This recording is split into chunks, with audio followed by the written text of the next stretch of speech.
Dear student, today we will learn about external part of bacteria. Okay, internal part हम इसके पहले वाले video में देख चुके हैं। तो आज हम देखेंगे एक्सटर्नल पार्ट, यानी कि उसके बाहर के जो पार्ट्स होते हैं, इसके जो आउटसाइड के, उसके बारे में हम देखेंगे कि क्या क्या वो पार्ट्स होते हैं और क्या क्या उनके फंक्शन होते हैं। ओके, तो मैंने ट्राई किया इसमें हिंदी इंग्लिश दोनों में नोट्स देने का, तो आपको जिसमें भी कंफर्टेबल हो वो आप ले सकते हैं ना, जो भी आपको सूटेबल हो। ठीक है, तो एक्सटर्नल पार्ट ऑफ बैक्टीरिया के बारे में हम देखते हैं कि जो बैक्टीरिया होते हैं वो यूनिसेलर प्रोकैरियोटिक ऑर्गेनिज्म होते हैं। और ये जो बैक्टीरिया सेल होते हैं, ये एक सिंपल इंटरनल स्ट्रक्चर होते हैं इनमें। ठीक है, यहाँ पे मैंने लिखा है एक कोशिकी प्रोकैरियोटिक जीव हैं ये, और बैक्टीरिया सेल में जो होते हैं सरल आंतरिक संरचना होती है, यानी कि जो इसके अंदर की जो स्ट्रक्चर होते हैं वो काफ़ी सिंपल होते हैं, इंटरनल स्ट्रक्चर। और इसमें कुछ ऑर्गेनिल्स जो होते हैं वो नहीं होते हैं, कुछ स्ट्रक्चर जो होते हैं इसमें एब्सेंट होते हैं, lack of all membrane bound cell organelles, जैसे कि माइटोकॉन्ड्रिया है, लाइसोसोम है, गोल्गी है, एंडोप्लास्टिक रेटिकुलम है और क्लोरोप्लास्ट है। ये सारे कुछ जो इसमें नेम दिए हैं, ये स्ट्रक्चर इसमें एब्सेंस होते हैं। ठीक है, बैक्टीरिया सेल, ये जो बैक्टीरिया है, और ये जो बैक्टीरिया है also lack true membrane bound nucleus and nucleolus. तो इसमें क्या होता है कि कुछ जो मेम्ब्रेन होती है वो भी इसमें एब्सेंट होती है, नहीं होती है, जिसको कि न्यूक्लियस और न्यूक्लियोलस बोलते हैं। ठीक है, और ये जो बैक्टीरियल न्यूक्लियस है, इसको हम न्यूक्लियोइड भी बोलते हैं, न्यूक्लियोइड। ओके, तो इसमें ये जो कुछ फॉलोइंग स्ट्रक्चर है जिसके बारे में आज देखेंगे हम, जो तो इंट्रो था जस्ट। अभी हम देखते हैं इसके स्ट्रक्चर, जो आउटसाइड के स्ट्रक्चर है कौन कौन से होते हैं। देखिए, सेल वॉल होता है, कैप्सूल होता है, फ्लैजिला होता है और पिलाई होता है। तो इसमें आप देख पाएंगे कि ये देखिए, ये तो है पिलस, यानी कि जैसे मैं पिली बोल रही हूँ। ठीक है, ये कैप्सूल है, सेल वॉल है, आप देख पा रहे हैं। ये येलो कलर से जो है अंदर, येलो कलर से ये वाला जो बाहर अंदर का जो कॉलम है वो सेल वॉल है, ये जो आप देख पा रहे हैं येलो वाला। ठीक है, लाइनिंग अंदर की सेल वॉल है, और उसके बाहर जो है एक कैप्सूल है, ये प्लाज्मा मेम्ब्रेन है इसके अंदर। ठीक है, सेल वॉल के अंदर भी एक प्लाज्मा मेम्ब्रेन है। ठीक है, और ये जो छोटे छोटे वाइट दिख रहे हैं, ये प्लास्मिड है। ठीक, राइबोसोम है, और कुछ न्यूक्लियोइड है, और साइटोप्लाज्मा है। तो इसके अपने ही कुछ स्ट्रक्चर है जो कि आप देख पा रहे होंगे। तो हम यहाँ पे देखेंगे अभी सेल वॉल। तो जो बैक्टीरियल सेल वॉल है, इसके सबसे पहले हम बैक्टीरियल सेल वॉल देखेंगे कि जो अभी हमने देखा था, ये एक कॉम्प्लेक्स और मैश लाइक स्ट्रक्चर होता है, यानी कि एक जटिल जिसे बोल सकते हैं, बहुत ही स्ट्रॉन्ग, और एक मैश लाइक मतलब जालीदार स्ट्रक्चर होता है। इसमें जो मोस्ट बैक्टीरिया के लिए बहुत ज़्यादा इंपॉर्टेंट होता है, सभी बैक्टीरिया के लिए, उनकी शेप और स्ट्रक्चर की जो इंटरनल जो स्ट्रक्चर होते हैं उसकी इंटीग्रिटी, यानी कि उसको बनाए रखने के लिए, और उसको शेप देने के लिए ये ज़रूरी होता है सेल वॉल। ठीक है, और जो बैक्टीरियल सेल वॉल होता है ये किसका बना होता है, पेप्टिडोग्लाइकेन करके जो सब्सटेंस होता है उससे ये बना होता है। ये जो होता है, ये सब जो पेप्टिडोग्लाइकेन होता है, ये किसके लिए ज़रूरी होता है, उनके लिए, मतलब उनके प्रोटेक्टिव बैरियर का काम करता है बैक्टीरियल सेल वॉल का। ठीक है, और bacterial cell wall that encapsulated the cytoplasmic membrane of the both, यानी कि जो ग्राम पॉजिटिव और ग्राम नेगेटिव जो बैक्टीरियल सेल होती है, उनकी जो सेल मेम्ब्रेन होती है, साइटोप्लाज्मिक मेम्ब्रेन दोनों की, जो ग्राम पॉजिटिव और ग्राम नेगेटिव बैक्टीरिया होते हैं, उनका जो, उनको ये पूरा कवर करके रखती है। ठीक है, कौन, सेल वॉल। और ये पेप्टिडोग्लाइकेन की बनी होती है, जो कि उनकी प्रोटेक्टिव बैरियर का, मतलब जो इंटरनल ऑर्गन है उसको ये एक बैरियर का काम करती है, बचा के रखती है। ये आपको समझ में, मतलब थोड़ा इजी लैंग्वेज में अगर आप समझें तो। ठीक है, और जो ये पेप्टिडोग्लाइकेन होती है वो होती क्या है, ये एक रिजिड, यानी कि बहुत हार्ड स्ट्रांग होती है, और ये हाईली कंजर्व्ड होती है, स्ट्रांग होती है, कॉम्प्लेक्स होती है स्ट्रक्चर इसका, और जो कि polymeric carbohydrate and amino acids की होती है। ठीक है, ये एक आप यहाँ पे देख रहे होंगे, पेप्टिडोग्लाइकेन जो होती है कार्बोहाइड्रेट और एमिनो एसिड की बनी होती है, जो कि कठोर और बहुत ज़्यादा स्ट्रॉन्ग, मतलब संरक्षित और एक जटिल स्ट्रक्चर है, जो कि मैंने इसमें हिंदी में भी नीचे दिया है। ठीक है, अब हम देखते हैं सेल वॉल के फंक्शन क्या हैं। तो इसका जो मेन फंक्शन होता है बैक्टीरियल सेल वॉल का, वो होता है उसको पूरी सेल को क्या करना, ओवरऑल स्ट्रेंथ प्रोवाइड करना, ठीक है, पूरी सेल को स्ट्रेंथ देना। और इसका जो हेल्प होता है, ये क्या हेल्प करता है, सेल इसको जो सेल होता है उसको शेप देना, बैक्टीरिया को, बैक्टीरिया का जो ये जो सेल वॉल होती है उसको शेप देना, और मतलब एक शेप में रखना पूरा इस तरीके से ना। And helping the cell grow, जिससे कि क्या होता है, जो उसको हेल्प मिलती है सेल को ग्रो होने में और रिप्रोड्यूस होने में, ठीक है। एंड ऑब्टेन न्यूट्रिशन, और उसको न्यूट्रिएंट लेने में भी हेल्प मिलती है, और अपनी जो आगे बढ़ने में, यानी कि आगे और उसकी ग्रोथ होती है, तो वो 1 से 2, 2 से 4 ये इस तरीके से रिप्रोड्यूस भी होते हैं, ठीक है। तो ये उससे हेल्प मिलती है उसको। तो जो सेल वॉल होता है वो क्या करता है, protect the cell from the और ये दूसरा काम, ये भी पहला काम क्या था, उसको मेंटेन रखना स्ट्रक्चर को, ठीक है, जो उसके इंटरनल स्ट्रक्चर शेप को मेंटेन रखना। दूसरा काम है प्रोटेक्ट करना सेल को, किससे, ऑस्मोटिक लाइसिस से। ऑस्मोटिक लाइसिस क्या होता है कि जैसे सेल है उसमें वाटर होता है ना, जितना उसको चाहिए न्यूट्रिएंट होता है उसमें, तो वो ऑस्मोटिक लाइसिस से वो क्या होगा, बर्स्ट हो जाएगा। तो वो जो न्यूट्रिएंट जो वो होगा, वाटर जो उनको ड्राई रखता है, वो क्या हो जाएगा एक्सक्यूज़ मी, आउट हो जाएगा। तो इसलिए वो ड्राई हो जाएंगे फिर। तो उससे क्या करेगा, ये ऑस्मोटिक लाइसिस से उसको प्रिवेंट करेगा, यानी कि बर्स्ट होने से भी बचाता है। और सेल वॉल जो होती है वो क्या करती है, कीपिंग आउट सर्टन मॉलिक्यूल। और क्या करेगी सेल वॉल, जो सर्टन मॉलिक्यूल्स होते हैं, कुछ ऐसे स्ट्रक्चर होते हैं, मॉलिक्यूल्स होते हैं, जिसको कि वो क्या करती है, बाहर रखती है सेल वॉल में, अंदर एंटर नहीं होने देती, जो कि क्या हो सकते हैं, बैक्टीरिया के लिए टॉक्सिक हो सकते हैं, यानी कि विषैले हो सकते हैं, उसको नुकसान पहुंचा सकते हैं। तो उन सब जो मॉलिक्यूल्स होते हैं कुछ, उनको वो बाहर रखती है, ठीक है, अंदर एंटर नहीं होने देती है। और बैक्टीरियल सेल वॉल क्या करती, contribute to the pathogenicity in the, मतलब कि वो पैथोजेनिसिटी को क्या करती है, बढ़ाती है, कंट्रीब्यूट करती है बैक्टीरियल सेल वॉल। पैथोजेनिसिटी का मतलब होता है disease causing ability to bacterial cell wall, mean कि जो बैक्टीरियल सेल है, वो सेल वॉल है, वो क्या करती है, डिजीज़ बढ़ाने की जो कैपेसिटी होती है वो उनको इंक्रीज करती है, यानी कि बढ़ाती है। बैक्टीरिया का काम ही होता है कि डिजीज़ को प्रमोट करना, बढ़ाना, तो वो काम उसका वो हेल्प करती है बढ़ाने में, ठीक है। अब दूसरा है कैप्सूल, जो कि मैंने आपको दिखाया था स्ट्रक्चर में। तो ये जो बैक्टीरियल जो कैप्सूल होता है, ये कैसा होता है, लार्ज स्ट्रक्चर होता है, और ये बहुत सभी कॉमन होता है मैनी बैक्टीरिया में, ठीक है, जो कैप्सूल होता है। और ये जो होता है इट इज़ अ पैप्टीरिया, ये जो पॉलीसेक्राइड लेयर का बना होता है, और ये लाइज करता है आउटसाइड द सेल, यानी कि जो सेल का जो एनवलप होता है उसको एक एनवलप की तरह ये मतलब कवर करता है, मतलब बाहर से इसको ये इस तरीके से एनवलप की तरफ रहेगा। और it is thus the deem part of the outer envelope of the bacterial cell. और ये जो क्या करता है, उसको एक आउटर कवर का काम करता है। देखिए यहाँ पे आप देख सकते हैं, कैप्सूल जो होता है जीवाणु के लिए एक बड़ी संरचना होती है। ये जो होती है पेप्टिडोग्लाइसिस का बना होता है, जो कि कोशिका का बाहर स्थित होती है, यानी कि इसमें लिख रखा ना, आउटसाइड लाई करती है, बाहर की ओर रहती है। और ये जो होता है वो उसी का एक इसको हिस्सा मान लिया जाता है बैक्टीरिया सेल का, ठीक है। तो इस तरीके से ये है। और अब अगर इसके हम मेज़रमेंट की बात करें, तो कैप्सूल जो होता है 0.2 नैनोमीटर थिक होता है, जो कि विस्कस लेयर, उसमें विस्कस होता है, विस्कस लेयर का होता है, और जो कि उसके संग क्या रहता है, स्ट्रांगली, फर्मली का मतलब होता है बहुत ही अच्छी तरीके से स्ट्रांगली अटैच रहता है सेल वॉल से टू सम कैप्सुलेट बैक्टीरिया। कुछ कैप्सुलेटेड बैक्टीरिया होते हैं जिनमें कैप्सूल होता है, उसके साथ ये क्या रहता है, अटैच रहता है बड़े मतलब स्ट्रांगली। और मेजरमेंट में क्या होता है, 0.2 नैनोमीटर ये थिक होता है, ठीक है। और ये कैप्सूल जो होता है बहुत ज़्यादा थिक होता है। इस जो बहुत ज़्यादा थिक अगर होते हैं कैप्सूल, तो उसको क्या बोलते हैं, स्लाइम बोलते हैं, ठीक है। ये आप देख पा रहे हैं, यहाँ पे स्लाइम लिखा है ना, वो होते हैं, ठीक है।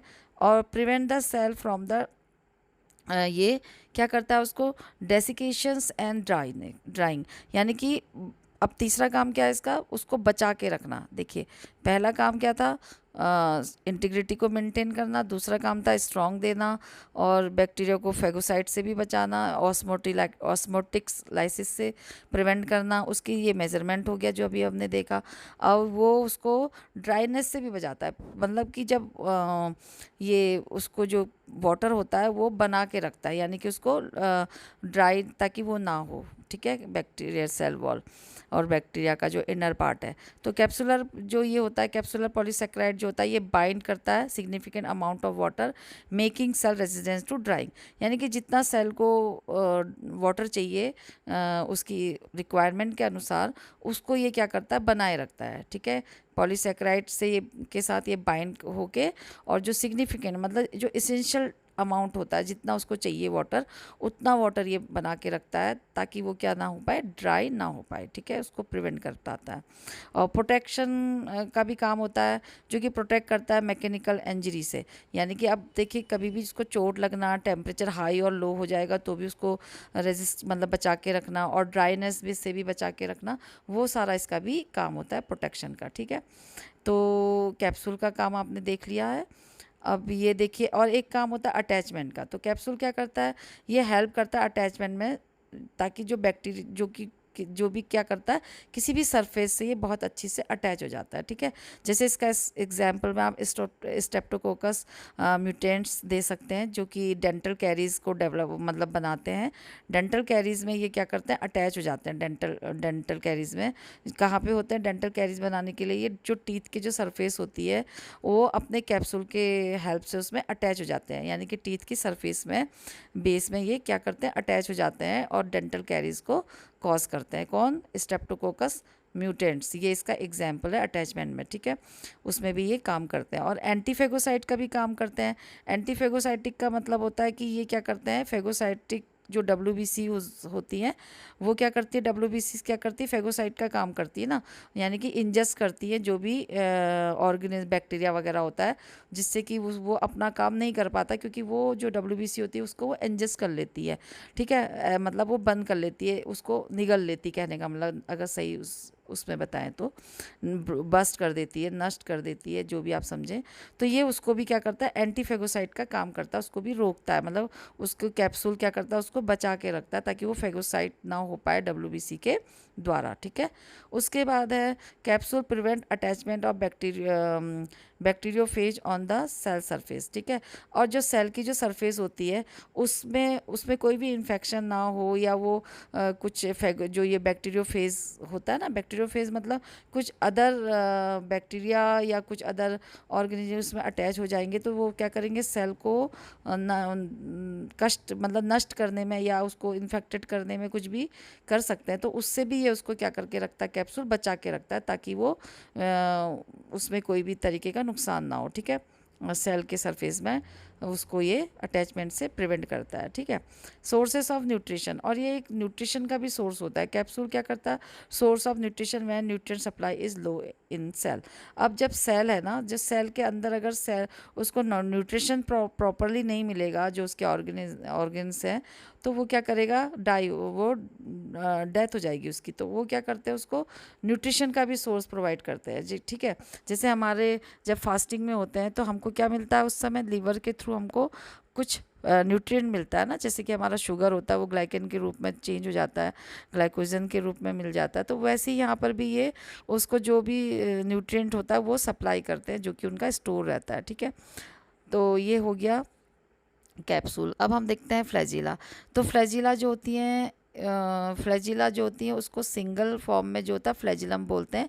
ये कैसे होती है, लॉन्ग होती है, यानी कि लंबी और खोखली, और हेलिकल फिलामेंटस ऑर्गन होते हैं। यानी कि देखिए, लंबे पतले और इस तरीके से जो खोखले ऑर्गन होते हैं, जो कि क्या काम करते हैं, लोकोमोशन का। उसको लोकोमोशन का मतलब होता है आगे बढ़ने में काम करते हैं। और ये अराइज कहाँ से होते हैं, साइटोप्लाज्मिक मेम्ब्रेन से अराइज निकलते हैं, और पास आउट होते हैं सेल वॉल से। सेल वॉल से पास आउट होते हैं, और साइटोप्लाज्मिक मेम्ब्रेन से ये बाहर निकलते हैं। ठीक है, तो ये हो गया फ्लैजिला। और फ्लैजिला जो होते हैं वो 10 to 20 नैनोमीटर डायमीटर होता है। अगर मेजरमेंट देखें फ्लैजिला का, तो 10 से 12 नैनोमीटर का इनका डायमीटर होता है, और ये 3 to 20 नैनोमीटर इनकी लेंथ होती है। और ये gram positive and gram negative bacteria दोनों में ही मिलते हैं। ठीक है, अगर अब हम देखते हैं इनका, ये जो फ्लैजिला का क्या काम होता है, ये जो फ्लैजिला का काम जो होता है, ये लोकेशन ऑफ द फ्लैजिला। अब इनको हम कैसे करके बोलेंगे कि ये कितने टाइप की होती हैं करके। तो जो फ्लैजिला होता है वो cell varies depending upon the bacterial species, यानी कि बैक्टीरिया किस टाइप का है उसके अकॉर्डिंग इसका क्या होता है सेल मतलब वेरी करता है ये फ्लैजिला का लोकेशन, यानी कि इसका जो लोकेशन होता है ये कैसे होती है, कितनी होती हैं, कहाँ पे फॉर्म होती हैं, ये डिपेंड करता है बैक्टीरिया किस टाइप का है, उसी के अकॉर्डिंग ये फ्लैजिला का भी लोकेशन होता है। ठीक है, दे में बी पोलर, ये कैसी हो सकती है, पोलर होती है, जो कि पोलर का मतलब होता है एट वन और बोथ एंड ऑफ बैक्टीरियम, जो कि ये एक या दोनों एंड पे, यानी कि जैसे ये फ्लैजिला है तो एक एंड पे होंगी या दोनों एंड पे होंगी उसके, और लेटरल का मतलब होता है उसके साइड से निकली हुई होती है। ठीक है, तो ये पोलर भी हो सकती हैं और लेटरल भी हो सकती हैं। ठीक है, और जो flagellum consist of 3 distinct parts, और इसके कितने पार्ट्स होते हैं, फ्लैजिलम के 3 पार्ट होते हैं, ये भी एक हेडिंग में बना सकते हैं आप, पार्ट ऑफ फ्लैजिला। तो एक होता है बेसल बॉडी, जो कि constitute the extreme basal part of the flagellum attach with plasma, जो प्लाज्मा मेम्ब्रेन होता है, ये देखिए सबसे लोअर पार्ट में जो होता है ये सिचुएटेड रहता है। बेसल बॉडी का मतलब हो गया सबसे नीचे, एक्सट्रीमली मतलब सबसे नीचे, ये फ्लैजिला का सबसे नीचे वाला पार्ट होता है जो कि प्लाज्मा मेम्ब्रेन से अटैच रहता है। ठीक है, अब एक सेकंड पार्ट होता है हुक, जो कि कैसा रहता है, थिक रहता है, basal region of the flagellum, flagellum के बेसल रीजन जो होता है वहीं पे ये रहता है, थिक रहता है, और ये throughout the cell wall, और ये कहाँ से पास होता है, सेल वॉल से पास होता है। ठीक है, फिर है फिलामेंट, फिलामेंट कैसा होता है, थिनर होता है, लॉन्ग होता है, और terminal part of the flagellum, यहाँ पे आप देख पा रहे होंगे terminal part of the flagellum ये है, मतलब एंड पार्ट होता है, बाहर का पार्ट होता है ये, और ये जो हुक होता है ये जस्ट बेसल जो बॉडी होती है उसी के बाद ये अराइज होता है।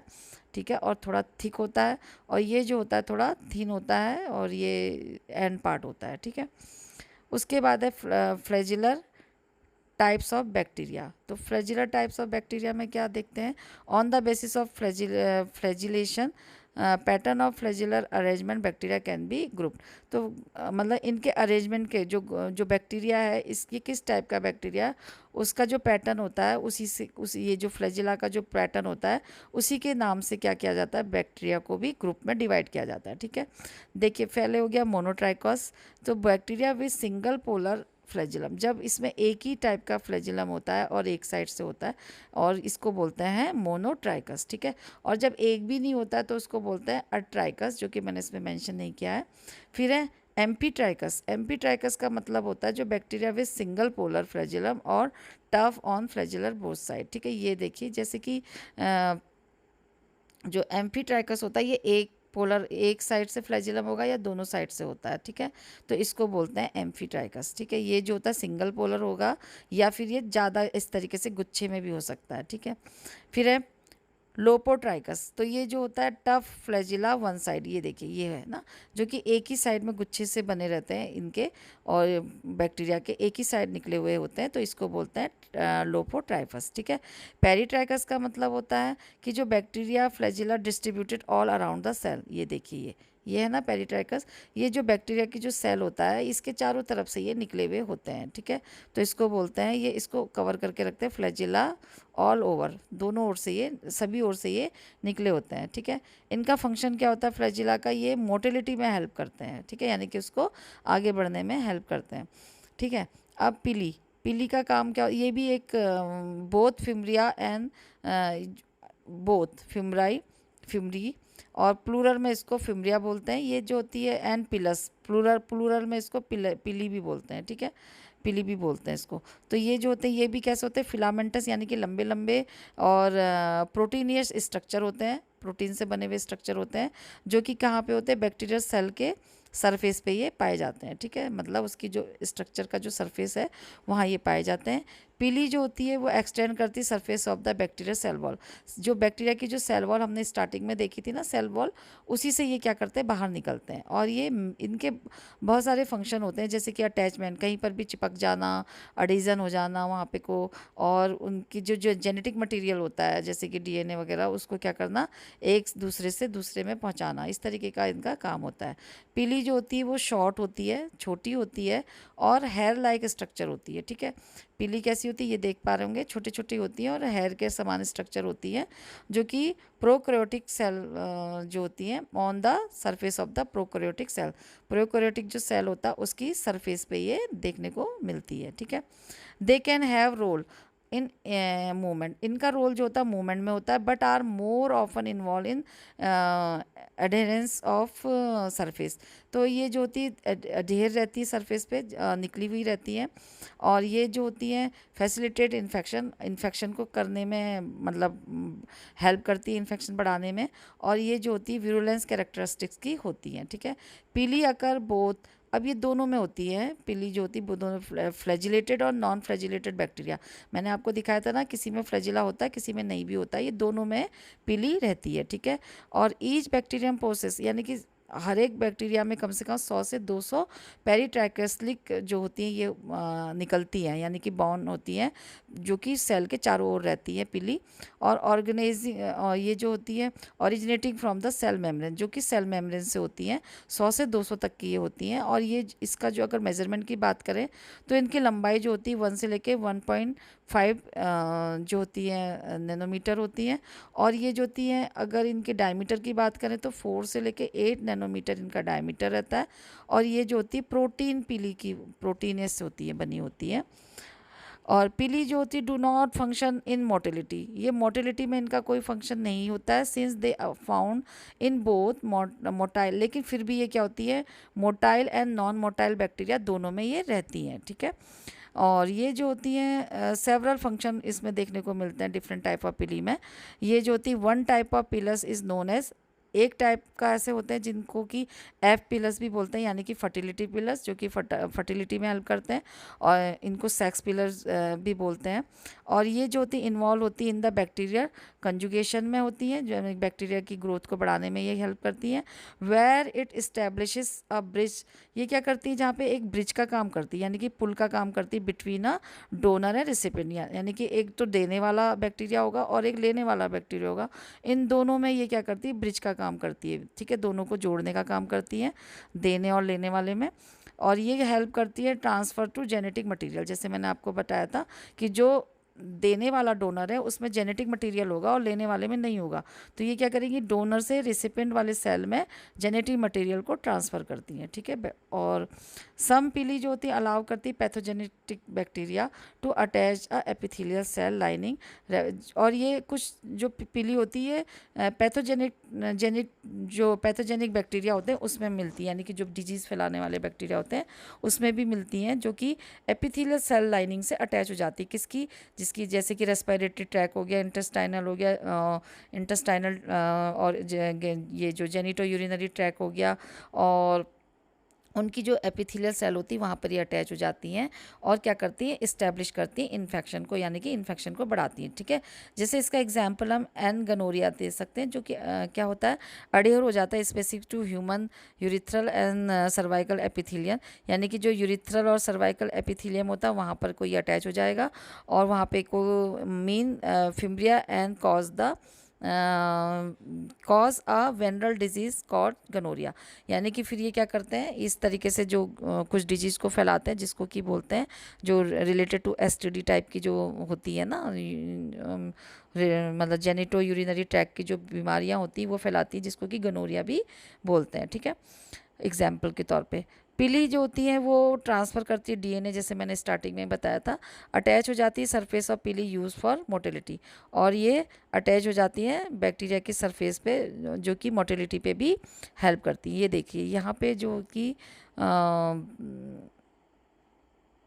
ये देखिए ये जो डोनर है और ये रिसिपेंट है और ये पिली हो गया, ठीक है। अब यहाँ पे ये जो जेनेटिक मटेरियल है ये क्या करेगा यहाँ से इसको एफ पिल, ये जो ये जो प्लाज्मिड है ये यहाँ से इधर जाएगा, ट्रांसफ़र होगा, ठीक है। तो ये अब क्या हो गया यहाँ से ये इसमें अटैच हो जाती है दोनों, ये देखिए, और फिर ये एक्सचेंज करते हैं अपना जेनेटिक मटेरियल, ठीक है। ये देखिए ये डीएनए जो होता है ये अब इसमें यहाँ स्टार्ट हो गया आना इसके ब्रिज के थ्रू। अब ये ब्रिज जो होता है ये इनको दोनों को एक अलग अलग, फिर से ये दोनों, इसमें भी प्लस आ जाएगा, इसमें भी पीली आ जाएगा। ये देखिए, ये प्लस और ये पीली, तो ये दोनों अलग, अब ये दोनों ही क्या हो गया, अब डोनर हो गए। ये ओल्ड डोनर हो गया, पहले ये न्यू डोनर था, अब ये ओल्ड डोनर हो गया, और ये न्यू डोनर फिर से यहाँ पे क्रिएट हो गया। यहाँ पे आप देख पा रहे होंगे, फिर से इसने एक इसी की तरह एक और यहाँ पे को क्या बना दिया, एक और जो होता है न्यू डोनर को क्रिएट कर दिया। तो इस तरीके से ये इनकी ग्रोथ आगे बढ़ती चली जाती है। ठीक है, तो thank you guys for watching this video. Please do like, share, comment and subscribe this channel. फिर मिलते हैं नए वीडियो में कुछ दूसरे टॉपिक के साथ। तब तक के लिए गुड बाय, टेक केयर।